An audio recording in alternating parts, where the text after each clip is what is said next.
What's going on, world? Welcome to another edition of the Housing Department podcast. I'm your host, Terrence, and today we're welcomed by Selena. She's calling in today from Houston, Texas, running a luxury housing business. Let's learn more about her story. Welcome in, Selena. How are you doing today? I'm doing great. Terrence, how are you? I'm blessed and highly favored. Excited to connect with you. Yes. Thank you. We connected on TikTok. I've been Yes. seeing your posts, people commenting, and I was like, man, let me find out more about what she does. So, do you mind introducing yourself and telling me and the people listening a little bit more of who is Selena and what do you do? Of course. Well, first of all, thank you. Because you are, like I said earlier, one of the big dogs on TikTok. And I'm just like, wow, you saw little bitty me. But yeah, my name is Selena. On TikTok, I'm C Daddy. And I have a luxury senior living, and I'm also opening a low income senior living. Well, they're all considered group homes, but yeah, an Yes. independent living, and yeah, and they're all unlicensed, and they are located in Houston, Texas. Houston, Texas. Okay. I Yeah. was there in September. You guys got good food out there. You see, that's why we keep getting fat, and it's an epidemic. Yeah. It was really good food. But some places in California are like that too. So you're Yeah. good. You're, and it's getting, it's winter, it's coming up, so you can, get the Yeah. cold a little bit, so we'll be all right. So you said luxury senior living? Yeah. Luxury. So All right, tell me more about that. I like that. You threw the luxury in front of it. So what do you mean by that? You know, well, pretty much it's in a nicer neighborhood, Okay. and it's more so for the higher clientele that can't afford a nursing home or licensed home, Hmm. and so we are right under that. And then it has a bunch of amenities, and my family were the owners, so with all the experience we have and all the amenities that we add and all the different like little pieces that we throw into it, kind of makes us a little bit more luxurious and I guess a higher standard. So I'm able to try to market to that crowd of people, and so yeah, if you're from Houston, then it's in like Cypress, Texas area, and that's one of the more higher end, you go and settle down type of neighborhoods, big Yeah. houses, all that. Yeah. Okay, very cool. And so, what type of demographics or people do you house in your current home? Elderly. When I say elderly, you don't have to necessarily be 65 and older. Someone could be 64, someone could be 59, as long Okay. as they, are more so on that standard of where they are, they need group home housing, Hmm. and they're not just as independent as, like, they're not going to work every day. Right. That kind of elderly person who's more so retired. Like I said, they're a little bit more. Then I'm not saying they're super rich, because they're not, but they're working class. Most of them are teachers or military, and so as long as you're elderly and can afford it. Okay. So you prefer seniors, and then you said like some working class, but then you said military too. So I'm assuming like some veterans come into the mix as Veterans, well. yeah, yeah, but no longer working though. Retired now. Retired vets. Okay, Mhm. very very cool. And so there's tons of different, business models or things you could do with real estate. What made you want to open up this home specifically? Well, to make a long story short, Terrence, when I was a teenager, my mom forced me to become a nurse aide at, like, she forced me to go to school, and then I started working at a nursing home, and it was so nasty, like so trifling. So at that time, I had told myself that I wanted to have, like, own a place where I could allow elderly people to live in a nicer area. It doesn't smell like urine. It doesn't, the working environment is not disgusting for the staff, that kind of thing. And so I wanted to be a nursing home administrator, but that never panned out. And then I used to work with adult protective services after I was done being a caregiver. And so And if you don't know what adult protective services is, it's like CPS, but for elderly people. And so I worked for them for several years. And then I talked to my father, who actually tried to open up group homes 12 years ago, but he was never successful. And I was like, well, Dad, I'm about to get my master's in health administration. Like, I'm the person for you. And so he was like, okay, well, let's do it. And he was like, I'll be the wallet, you be the brain. And then my mother joined, and she's a veterans nurse of like Yeah. 20 years now. So, we he's the businessman, and I already explained my background to you. So we just came together, and it was just like magic. So it's like a family business, it sounds like. Yeah, it is a family business. Though they don't really, I mean, my mom tries to do some stuff, but it's Yeah. really just like me. Yeah. It's just Well, me. a family idea, I'll say. Good, So yeah, good words.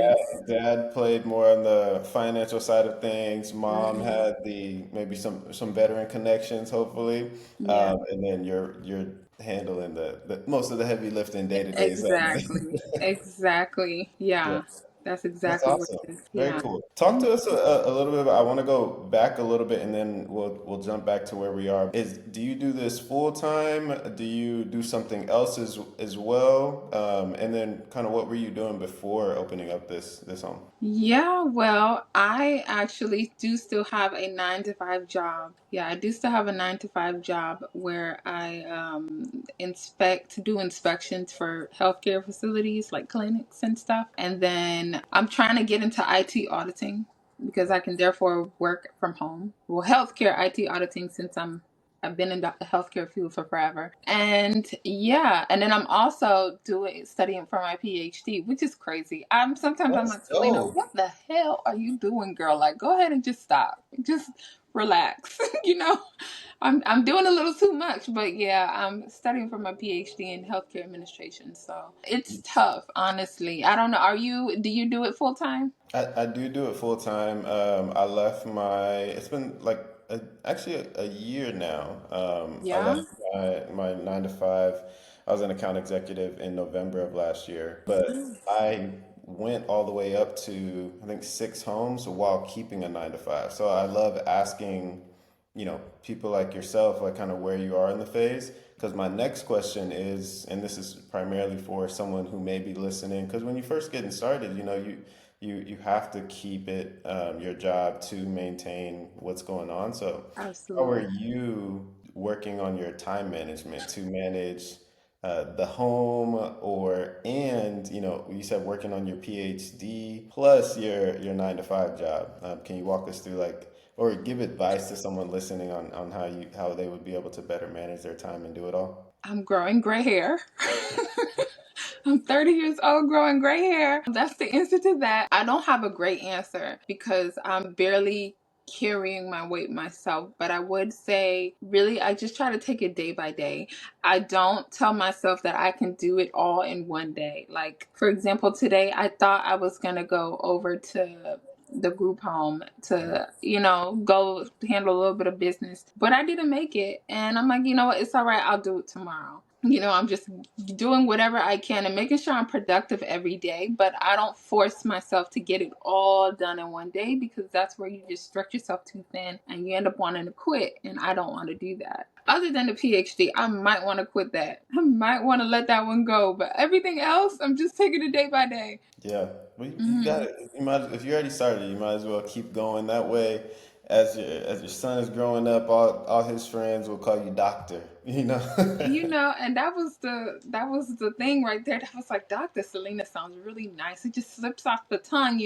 But Uh, like, a lot. I'm gonna try. Just you pray for me, please. Oh, absolutely, Thank absolutely. you. No, excited. So you got a lot on your plate, but it sounds like one of your main principles that you follow, which has been helping you, is one, you don't beat yourself up if you don't finish everything on your to-do list for that day, which I think is Exactly. powerful mindset to have. And then two, you just say, hey, I'm just gonna keep going. And as long as I don't stop on this journey, I'm gonna be able to get to wherever there is, for me. Exactly. Right? Exactly. That's good. Exactly. Exactly. That's Yeah, really you good. worded that well. You worded that well. Yeah, and I'm hoping actually now that I'm opening the lower income home slash independent living, Yeah, we're moving in December. So I'm hoping that by that time I can more so look forward to leaving my job, but we're gonna just, I mean, I also said that by this time I would be out of my job and I'm still here. So there's nothing. just, Double down. I'm just, telling you, I yeah. doubled down for a few years before I left. Yeah. It's worth it. Why not? You're Yeah. already managing three things. You can, if you're able to manage it, keep it doing. Now, granted, I do not have any kids, so I don't know, the additional time that may, take away from your day. So take what I'm saying with a grain of salt. And Yeah, and that little man is expensive. there you go. There you go. So Yeah. you got to handle those duties. Talk to us about, you're about to open up another independent living home, or it's a little bit different than what you're currently doing.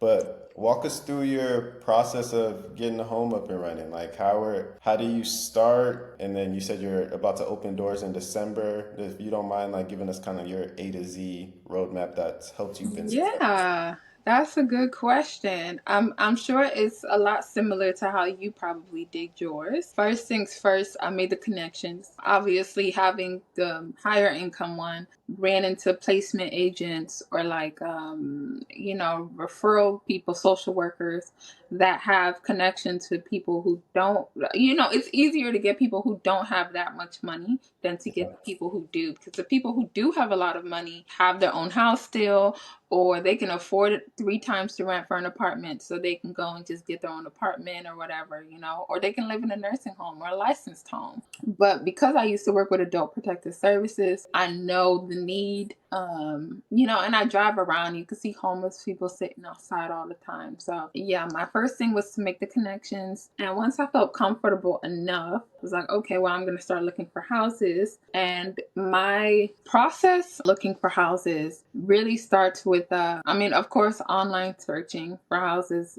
for sale by owner. For rent by owner, because I'm renting. And, I have my little tips and tricks that I use to like get a landlord that's, interested in working with me. And Yeah. I'll give a couple of tips, because I know people are like, and what are those? So I guess tip number one is you got to show up looking like money. A landlord wants to know that you can pay the rent. That's number one. So, I'll pull up. I have a nice car. So I Okay. make sure, though I'm pulling up to the hood, I'm pulling up in a Porsche, There because we I need go. you to see me look like I can afford this rent. And so, I'll come in. I'm not flashy, but I look professional and I look like I can afford the rent. That way I don't look like I'm just talking out of my behind. Yeah. And then when I go there, I'll explain to them like, I'll pretty much explain to them like why I'd be better to rent to me versus like the typical family renters, which is, the things that they don't like about renting to like someone on Section 8 or whatever. Somebody might tear up their house. Someone can lose their job and not afford the rent anymore. But like if I get to utilize your home, rent will always be paid, because as long as I have the house, I'll make sure there's people in it. So, Hmm. that confidence, that kind of like swagger, they're like, what? Let me do your background check. Let me run that credit check, because I wasn't wanting to do a group home before, but now, you're kind of talking me into it. And so that's how I don't think I've ever once not been able to get a landlord to say yes to me. Really? You're batting 1,000? Sorry? I said you're batting 1,000. It's like a Yeah. Yeah, I am. I don't think, especially when I meet with the owner. With the owner, I can always. There was one owner though; he was interested, but then he talked. His mother used to live in the house, and he spoke with the neighbors because he's known them since childhood, and they were like, "No, we really don't want a group home next door," so he didn't end up going through. So reasons like that, I didn't get a house. But other than that, I've never not been successful. But this specific house, the landlord just happens to live in Cali. So, and I've still to this day, I've paid the deposit. I've never spoken to the landlord before. I've just talked to the realtor, and I did my little talk to her. I spent some game with her, and she was like, "I'm gonna talk good about you to the owner, and he went for it. And so yeah, and that's how I got the house. That's And awesome. so thank you. And in between time before I got the house, this is an important step I think. While marketing the business out and trying to get connections and make partnerships with people, I also want to make sure that you, or really I, start collecting furniture, because on day one my hope is that I can have the furniture in the house and I can have my client move in, so now I have couch, I have a couple other things, but they don't match the couch, so I think I'm gonna go get some other stuff. But I go out on Facebook and I get the furniture, or Amazon really has some cheap finds right now. They have some $50 twin beds, so I'm gonna go get my beds off of Amazon. There we go. Yeah, Facebook Marketplace, Amazon discounts. We got Black Friday coming up too. I So, can't wait. there should be I some cannot wait. deals lined up. I might just wait till that day to buy everything. Yeah, Yeah. might just. Going back to, you said one thing that stuck out to me with when you're speaking with the landlords, and it was your confidence. I think that is, that you said confidence and swagger. And I love that because I don't, it's hard sometimes to explain to people what that is, when you're trying to like define it, but that is so key when you're going to pitch, whether it be to organizations or you're going to speak to a landlord. One of the reasons why I struggled when I first got started is because I did not have that. Because I would go to a landlord or organization and I was saying a lot of like, I think I'm gonna be able to do this, and then I think if I can get this person in here, I should be able to pay you rent. And then they're looking at me like, dude, you don't even, sound Yeah, confident in yourself. Why am I gonna trust you with my asset, which is what they're doing? I'm trusting you with my absolutely. asset that's supposed to be a key for my family legacy. Why am I going to trust you with that if you don't have that confidence? So You you know, going with your confidence, pulling up in your nice car, letting them know like, hey, even if you gotta rent it. yeah, hey, that's Right. not a Do bad idea. not pull up in that old, what do they call them? Hunky door, whatever they call those old, beat up cars. Don't pull up in that. I mean, though you might be the richest person in the world, a lot of wealthy people have older cars. If it's banged up, you got the bumper falling, and like it's just not a good first. You Impression. know, exactly, exactly. So, I mean, you don't have to pull up in the super duper, beautiful, sexy, sports car, but like it could be, as long as it's something, borrow a friend's or get one off Turo for $20 if you don't, just like make it make sense. And then also, I think another thing is because the owner might say something like, well, what if you don't get anyone here for 6 months? You Hmm. gotta let them know, well, I can afford it on my own. I have my job, or I have money from ABC where I can pay for it on my own until I do get enough clientele. But then you also hit them with but I can definitely get it within month number one. Even if you don't know if you can, because like me, I don't have people just, when they say wait list, people are like, create your wait list. I think it's impossible when you have someone in a nursing home or in a hospital and they are ready for discharge on Friday, and you think they're going to wait for your house to be ready in 2 months. Nope. Impossible. Yeah, no, that's not happening. They're not going to wait for you. But the wait list is creating partnerships with like Meals on Wheels, or creating partnerships with, different organizations, Goodwill, or I don't know, the local homeless shelter. And that way they have people there all the time. And they're like, well, now we have a wait list because by the time I open, I know I can get people from this low income hospital where they are always discharging people every day, Yep, yep, Yeah. absolutely. It's not Yeah. as important to have at the beginning, the people who may move in, because like you said, you can meet with them now, but if your home's not ready for 30 days from now, and They're hopefully gone. they've found something else, right? We don't want them to just be homeless that whole time. Exactly right. If you build a relationship with the, Meals on Wheels case manager or a social worker who's gonna have a new set of clients coming in, Mm-hmm. then Mm-hmm. they'll be able to refer those fresh clients to you as soon as your home opens up. Exactly. So that's good.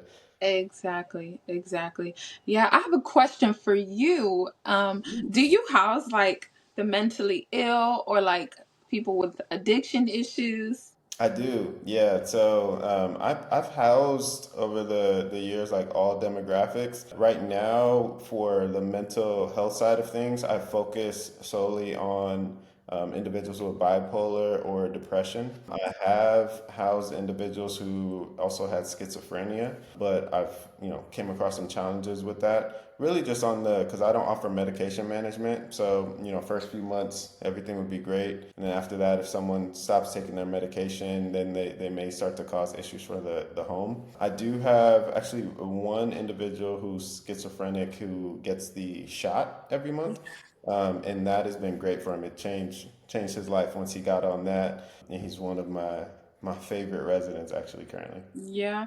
Yeah, I am. I ask because now at my home that I currently have, the one in Cyprus, that one, I got my first mental health client, and she has schizophrenia and dementia. And Okay. now her dementia isn't that far advanced, but for the first 5 days that we had her, boy, it was trouble, okay? It was trouble. She's covering all the windows with pillows.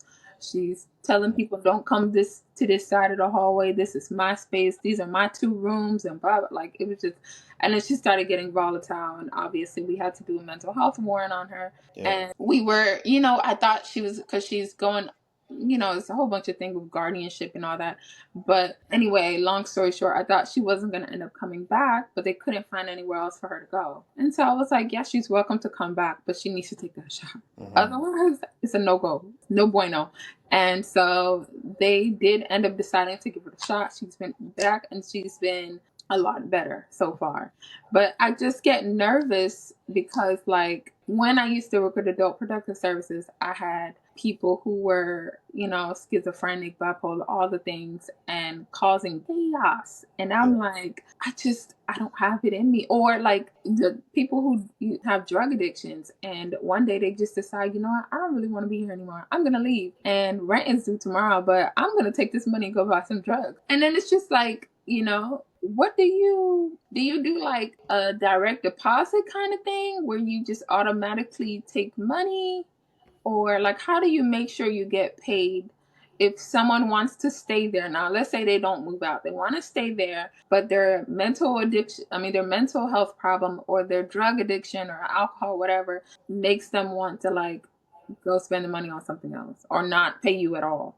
How do Yeah. you manage that? Well, you can't have your cake and eat it too. So unfortunately, if they like, I'm assuming we're talking. I focus on people who their income is guaranteed versus coming from Right. their job. So whether it be Social Security, disability, or organization paying. Organizations paying, you don't have to worry about it. Some of my residents have a representative payee as well, so their Social Yeah. Security check doesn't go to them, goes to the rep payee. Rep payee Yeah. sends me a check in the mail. But I do accept people who pay, directly. If they, go out and use their funds unwisely, they can't then come back and have a sob story for me, unfortunately. And most of them do that. I try to do a good job when screening individuals, but people slip through the cracks and people make mistakes. So, if that is something that happens, unfortunately, they can't stay because that wouldn't be fair to the other The people people who who are did living stay. there and paying. But I do my best to try to connect them with a shelter, or maybe let's say they don't have enough to maybe stay at my place, but maybe they can use some funds at a hotel or a motel. I'll refer them over there as well. Trying to not get people back into homelessness, try to keep them out of that position. And there has been times too where, let's say someone is like $50 or $100 short because, I don't know if they did something bad or they overspent. You kind of have to make that decision on, do I trust this person to then say, okay, don't worry about it, we can make that up on the following month, and Yeah. and or do you want to say no, if you don't have all of it, then and it just doesn't work, and that's a business decision you got to make. Understood, understood, understood. Yeah, yeah, yeah, I get that. I get that. I heard some people that do that and then, just kind of like assessing them, screening them before they come in, making sure that they're not the type of unreliable person that would do that. But also, I've heard of some people, or maybe just one person, but I don't even know how, to like do direct deposit pretty much, or like automatic payments. I guess it's something worth looking into for those who are a little bit on the shady side. You don't know if you can trust them yet. Yeah. But yeah, so okay, well that's good advice. Thank you for that. Absolutely. Yeah, I try to avoid like payment processor fees. We actually talked about that in my community last week. So the Okay. first week of December, we're doing a training on like QuickBooks, and because I guess QuickBooks has the capability to do what you're talking about, which is a direct ACH pull from someone's account. But they charge a lot. Yeah, exactly. So I'll see. I don't know about that feature. I've never used it. I used to use the QuickBooks invoicing, but I stopped doing that because I didn't want to pay, that payment processing fee. Mhm. So, yeah. I know you got to hop soon. Can you talk a little bit about, your experience going through the permit process in Houston? Yeah, it is a doozy. It's really, we're in Harris County over here, and every county is different. So you might have some, I'll give some examples. Like Fort Bend County, which is right below Harris County, they don't allow, well, they have a permit process, but you have to have water sprinklers in your house. Water sprinklers are like $30,000. You might as well go get a license for that, and That's a so, good point, and I do want to. Sorry for cutting you off. So, yeah. Texas is one of the few states, or I mean, really the only state I've seen or come across so far that tries to enforce a either permit or some form of like Mm. certification through the city for even an unlicensed home when it comes to just housing. And I know it Mhm. varies by different areas. I've never gone through the process myself, but just wanted to clarify that for people, listening, because I do know some people in Texas who are up and running, operating, and don't have a permit, any type of license or anything like that. So, Yeah. I don't live there, Yeah, but it's yeah, there are some counties who don't require it, but the state will limit if you have a group home, because there's three different types, and this is something that I teach to a lot of people. There's three different type of group homes, at least in this area that I live in. You mhm, have the unregulated group homes, and that one, the state made by a law that you can only have up to four people in the house. And if you have those four people, the fourth person has to be your family member. If you have four people that are not related to you, then they're going to call it an unlicensed assisted living, and you can go to jail for that. So you got to say that fourth person is your grandma on your daddy's side, or yeah. So there's that, and for those kinds, you can have anybody in there from bedbound to like what we call down here walkie-talkie. They can move around, do their own thing, independent. yeah, Yeah, you can have anyone in there. And then for the permit, which is the other second type of group home, you can, what the process is pretty much, you have to have a house first, and then you have to get what they call a class 2 permit. And that class 2 permit is where they pretty much approve you as the owner, the business, so they're going to do a background check. They want to make sure that you do your food handlers permit, like all those kinds of things. They want you to sign off on a bunch of paperwork, all that. And once they approve you, then it's time to get the class 1 permit, where they're going to approve the house. And them approving the house is now the tedious part. They're going to have the engineers department come out to view the property, and then they're going to have the fire marshals come out to make sure that everything is in order, like there's no fire hazards and anything like that. And that's the hardest part, because those are the ones that pretty much, the licensed homes, they might do the nursing homes too, I don't know, but they do a lot, and they are very, very hard. I had to go through them 3 freaking times, but once I finally got it, now I know them like the back of my hand, like yeah. so that's why I'm able to teach people. No, that's really good. And so, have you already gone through that for this home that you're opening up in December, or not yet? No, not yet. Not yet. Not yet. But I will.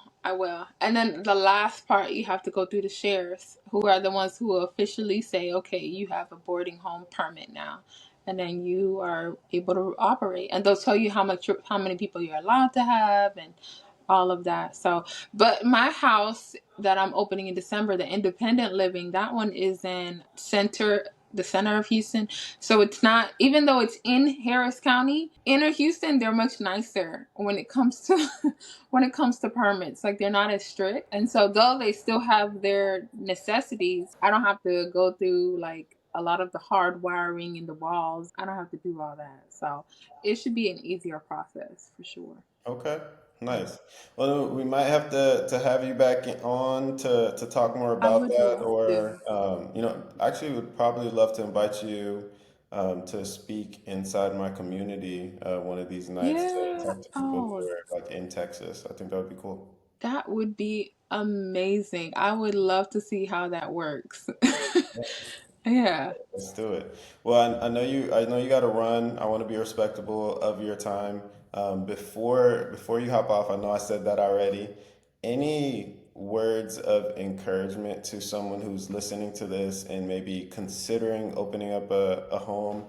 Maybe they're like, man, I don't know if this is for me, or I don't know if I'm going to be able to manage this in my job or manage this and being a mom. What would you tell to, I guess your former you before getting that first home up and running? I think I would say do it scared. Do it scared. You're always gonna have a bunch of excuses. I have excuses right now, but I'm just opening up the second one. My first one ain't even filled yet. I mean, it's pretty much at the top of where, but it's not full yet. I still have beds available. But why wait for that? Why wait till you get another bonus at your job? Like if you can do it now, go ahead and do it now. If you need a partner, to go find somebody that you trust and get a partner. Go get an investor. I wouldn't have been able to start if I didn't have my father's wallet. So so, just do it scared.